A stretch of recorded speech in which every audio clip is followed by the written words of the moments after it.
नमस्कार किसान भाई, स्वागत है आपका हमारे चैनल रवि कुमार डीएनएस किसान में। जैसे कि आपको पता होगा मेरे किसान भाइयों, मैं किसान से रिलेटेड वीडियो आपके लिए लेकर आते ही रहता हूं। अगर आपने अभी तक मेरे चैनल को सब्सक्राइब नहीं किया तो मेरे चैनल को सब्सक्राइब जरूर कर लें और वीडियो को लाइक जरूर कर लें मेरे किसान भाई। तो देखिए मेरे किसान भाई, मैं जो आपको जानकारी देने वाला हूं, मैं पहले बता दूं मैं आपको जानकारी किस बारे में देने वाला हूं। जिसके आपने थंबनेल पर देख ही लिया होगा मेरे किसान भाइयों। मैं जो देने वाला हूं वो आलू के बारे में जानकारी देने वाला हूं मेरे किसान भाइयों। देखिए बहुत सारे हमारे किसान भाई नए होते हैं, जब आलू अपने खेत में लगाते हैं तो देखिए जब मेरे पास बहुत सारे कमेंट आ रहे थे और मुझसे मतलब पूछते भी रहते हैं किसान भाई कि भाई हमें आलू की जमीन किस प्रकार से तैयार करनी चाहिए और किस प्रकार से हमें आलू अपने खेत में लगाना चाहिए मेरे किसान भाइयों। तो देखिए मैंने पहले इसके ऊपर एक वीडियो और बना दिया है मेरे किसान भाई। आप चाहें तो आपने अगर वो वीडियो नहीं देखा है तो आप मेरे चैनल के माध्यम से वो वाली वीडियो देख सकते हैं। मैंने उसमें पूरी ए टू जेड जानकारी दी है भाई। उस वाली वीडियो मैंने आपको बताया है, बिल्कुल सिंपल तरीके से मैंने आपको बताया कि देखिए आपको जमीन किस प्रकार से तैयार करनी चाहिए, आलू आपको किस प्रकार से कब कैसे लगाना चाहिए मेरे किसान भाइयों, और इसमें खाद आपको कौन सा डालना चाहिए मेरे किसान भाइयों। तो देखिए खैर मेरे किसान भाइयों, वो वाली वीडियो तो आपने देख ली होगी या नहीं देखी होगा। नहीं देखी हो तो मेरे किसान भाई उस वाली वीडियो को आप जरूर देख लीजिएगा। और ये वाली वीडियो बना रहा हूं मेरे किसान भाई, इसकी मैं एक जानकारी देने वाला हूं और ये दूसरी वीडियो बना रहा हूं मेरे किसान भाइयों। देखिए पहले जब मेरे किसान भाई जब आलू की लगाई करते हैं मेरे किसान भाइयों, तो ये सबसे महत्वपूर्ण चीज हो जाती है हमारा जमीन का चयन मेरे किसान भाइयों। बहुत सारा हमारे किसान भाई जमीन का चयन नहीं कर पाते हैं। चयन का मतलब ये होता है मेरे किसान भाइयों, देखिए जमीन हमारे 3 प्रकार की होती है मेरे किसान भाई। एक दोमट मिट्टी होती है, एक रेतली मिट्टी होती है और एक चिकनी मिट्टी होती है मेरे किसान भाइयों। देखिए इसमें अंतर क्या होता है मेरे किसान भाइयों, पहले हम चिकनी मिट्टी का मतलब बता दें मेरे किसान भाइयों। देखिए चिकनी मिट्टी जो होती है मेरे किसान भाइयों, वो एक ठोस मिट्टी होती है, यानी कि उसका डेरा जो होता है कभी फूटता भी नहीं। अगर आप कहीं भी दीवार पर मार देंगे, किसी के सर पर भी मार देंगे तो भाई वो फूटेगा नहीं। और भैया मेरे किसान भाइयों, ये हमारी दोमट मिट्टी वाली खेती जो होती है वो बिखरमा होती है, हल्की हल्की सी। और मेरे किसान भाइयों रेतली मिट्टी जो होती है हमारी, वो इस प्रकार की होती है, उसमें खाली रेत होता है मेरे किसान भाइयों। तो देखिए इन तीनों जमीन का मतलब मैं आपको समझा रहा हूं मेरे किसान भाइयों। तो देखिए इस वीडियो को आप पूरा जरूर देखिएगा मेरे किसान भाइयों, आप वीडियो को इसकी बिल्कुल ना कीजिएगा। देखिए इन तीनों जमीन में अंतर क्या है, तीनों जमीन का अंतर मैं आपको बताने वाला हूं मेरे किसान भाइयों। देखिए हमारी जब रेतली मिट्टी जो होती है मेरे किसान भाइयों, तो देखिए उस रेतली मिट्टी के अंदर हमें जान डालनी पड़ती है। यानी कि हम जब आलू अपने खेत में लगाते हैं तो देखिए उसमें हमें जान डालनी पड़ती है, क्योंकि रेतली मिट्टी में कभी भी आपने देखा होगा मेरे किसान भाइयों, अगर हम एक दो बार जो फसल कर लेते हैं तो उसकी सारी जान हमारी निकल जाती है मेरे किसान भाइयों। और जैसे दोमट मिट्टी वगैरह होती है या कोई हमारी चिकनी मिट्टी वगैरह होती है तो मेरे किसान भाइयों उसकी जान ज्यादा नहीं निकलती है। तो कहना मकसद ये है मेरे किसान भाइयों, जहां पे हमारी रेतली मिट्टी होती है तो वहां हमारी आलू में ज्यादा लागत लगती है मेरे किसान भाइयों।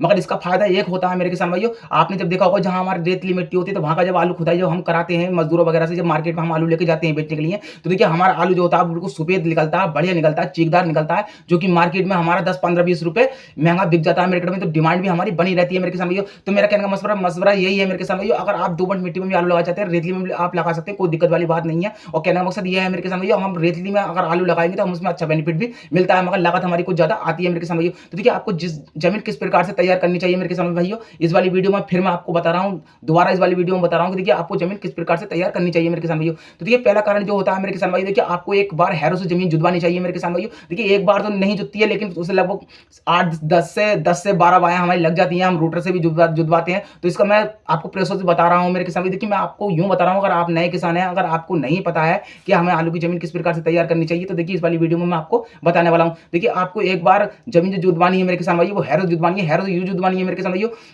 देखिए बहुत सारे हमारे किसान भाई सबसे बड़ी गलती ये करते हैं कि भाई वो हैरो से जमीन जुतवाने के बाद में, रूटर लगवाने के बाद में अपने खेत में आलू लगा देते हैं मेरे किसान भाइयों। तो इससे फर्क क्या पड़ता है मेरे किसान भाइयों, हमारे बहुत सारे नए किसान भाइयों को नहीं पता होता है। देखिए जब हमारी जमीन इकसार होती है, जब आपने देखा होगा जब हम अपने खेत में आलू की सिंचाई करते हैं, पानी जब हम चलाते हैं अपने खेत में, तो देखिए अगर हमारा आलू में इकसार पानी चलेगा मेरे किसान भाई, तो देखिए हमारा पौधा जो है बहुत अच्छी प्रकार से ग्रोथ भी करता है और हमारा आलू जो है अच्छा उत्पादन देने में सफल हो जाता है। और जहां आपने देखा होगा मेरे किसान भाई, हमारी जब गोल डूब जाती है, कहीं पानी हम ज्यादा चला देते हैं, तो वहां हमारा आलू भी कम निकलता है और चीकदार भी नहीं निकलता। तो कहने का मकसद ये है मेरे किसान भैया, हम जब आलू में सिंचाई करते हैं तो देखिए हमें आधी गोल से भी कम पानी चलाना चाहिए। इसका मतलब ये होता है कि मेरे किसान भैया आधी गोल से आप कम पानी चलाएंगे तो इसमें हमारी गोल जो होगी वो फोकी रहेगी और हमारा आलू जो है अच्छी प्रकार से ग्रोथ करेगा मेरे किसान भैया। तो इसी बारे में मैं आपको बता रहा हूं मेरे किसान भैया। तो देखिए एक बार आपको जमीन जुतवा लेनी है, जुतवाने के बाद में मेरे किसान भैया आपको उसमें मांझे रोल लगवाना है मेरे किसान भैया। मांझे का मतलब ये होता है कंप्यूटर मांझे जो होता है, जिसको जमीन इकसार करने में वो काम आता है मेरे किसान भैया। तो देखिए आपको एक बार जुतवाने के बाद में वो अपनी जमीन जो है मेरे किसान भाई आपको इकसार करा लेनी चाहिए। और मांझे देखिए मेरे किसान भाई, अगर आप आलू लगाते हैं तो देखिए हर साल आपको यूज करना चाहिए। तो इससे होगा क्या मेरे किसान भाई, जब हम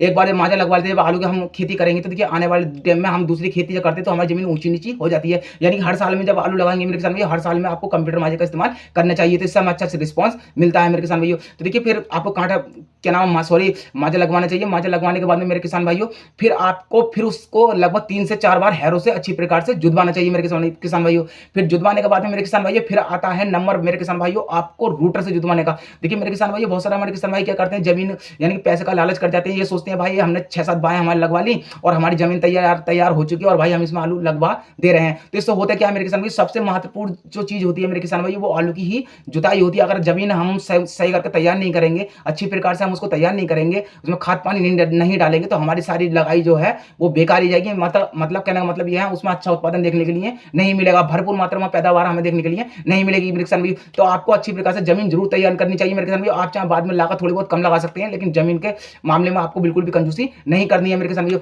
देखिए फिर उसके बाद में जब आप रूटर से इसको जमीन से अच्छी प्रकार से जुतवा लेंगे मेरे किसान भाइयों, फिर तीसरी बात जो आपको करनी है वो क्या करनी है मेरे किसान भाइयों। देखिए पहले अगर आपके पास में अगर घोड़ी पूड़ी का खाद वगैरह होता है, कोई चीज भी वगैरह होता है मेरे किसान भाइयों, तो वो आप फर्स्ट टाइम पे भी डाल सकते हैं, यानी कि जमीन जुतवाने से पहले डाल सकते हैं मेरे किसान भाइयों। तो खैर इस बात को छोड़िए मेरे किसान भाइयों। फिर जब रूटर से जमीन तैयार हो जाती है तो देखिए फिर हमारा आता है नंबर मेरे किसान भाइयों खाद का। देखिए हमारे बहुत सारे किसान भाई क्या करते हैं कि भाई खाद अपनी जमीन में नहीं डालते हैं, खाद नहीं डालते हैं, बाद में आप उसमें पोटास वगैरह भी डालते हैं, यूरिया वगैरह का भी आप पानी में डाल के छिड़काव करते रहते हैं। तो देखिए उसमें हमें अच्छा उत्पादन देखने के लिए नहीं मिलता, नहीं हमारा आलू जो है वो अच्छी प्रकार से ग्रोथ कर पाता है मेरे किसान भाइयों। तो देखिए आपको लगभग 2 कट्टे बीघे का मैं आपको बता रहा हूं, बिल्कुल गारंटी 100% बता रहा हूं, ये बिल्कुल 100% वर्क करेगा, कोई किसी ने आपको नहीं बताया होगा। तो ये 2 कट्टे बीघे का आपको M45 उसका जरूर डालना चाहिए मेरे किसान भाइयों, और उसमें कम से कम पोटास भी आपको जरूर डालनी चाहिए मेरे किसान भाइयों। देखिए हमारे बहुत सारे किसान भाई क्या होते हैं बाद में यूरिया में मिला के अपने खेत में सिंचाई जब करते हैं तो उसमें पोटास डालते हैं। पोटास का मतलब क्या आता है, पोटास किस काम आती है मेरे किसान भाइयों, पोटास जो आती है वो आलू फुलाने के काम आती है और हमारी जमीन जो होती है उसको फोका भी रखती है मेरे किसान भाइयों। पोटास का काम किसान भाई ये होता है। तो देखिए फिर आपको अच्छी प्रकार से उसमें खाद बखेल लेना है मेरे किसान भाई। खाद बखेलने के बाद में फिर आपको एक बार फिर दोबारा से उसको रूटर से जुतवा लेना है मेरे किसान भाई। जुतवाने के बाद में मेरे किसान भाई फिर आप अपने खेत में बहुत ही आसानी से आलू लगा सकते हैं मेरे किसान भाई। तो बिल्कुल इस प्रकार से आपको आलू लगा लेना है मेरे किसान भाई, आपको भविष्य में कोई दिक्कत नहीं आने वाली है मेरे किसान भाई। और जैसे कि मैंने बता दिया है मेरे किसान भाई, इस बार वीडियो में आपको और बता दूं, एक वीडियो और बना दूंगा कि देखिए जब हमारे बहुत सारे हमारे किसान भाई जो खरपतवार करते हैं, नलाई वगैरह कराते हैं हमारे किसान भाइयों के खेत में घास ज्यादा हो जाती है, तो कि इस आलू निकलने से पहले हमें उसमें छिड़काव जो करना चाहिए, यानी घास की दवा जो लगानी चाहिए मेरे किसान भाइयों, वो किस अवस्था में लगानी चाहिए मेरे किसान भाइयों। तो देखिए इस वीडियो के माध्यम से मैं आपको बता दे रहा हूँ मेरे किसान भाइयों कि हमें घास की जो दवा लगानी चाहिए वो किस अवस्था में लगानी चाहिए मेरे किसान भाइयों। तो ये घास की दवा जो लगानी चाहिए मेरे किसान भाइयों वो जब हम आलू लगाई करा देते हैं, जब आलू हमारा निकल के, ये आपको ध्यान रखना है मेरे किसान भाइयों, जब आलू को जो हमारा किल्ला जो होता है वो अच्छी प्रकार से बाहर को नहीं निकले, यानी कि जमाव अंदर से होना चाहिए मेरे किसान भाइयों, उससे ही पहले आपको उसमें एक छिड़काव सिर्फ मात्र घास का, आप किसी चीज का भी आप मुझसे कमेंट में पूछ सकते हैं भाई आपको कौन सी दवा लगानी है कौन सी नहीं लगानी है,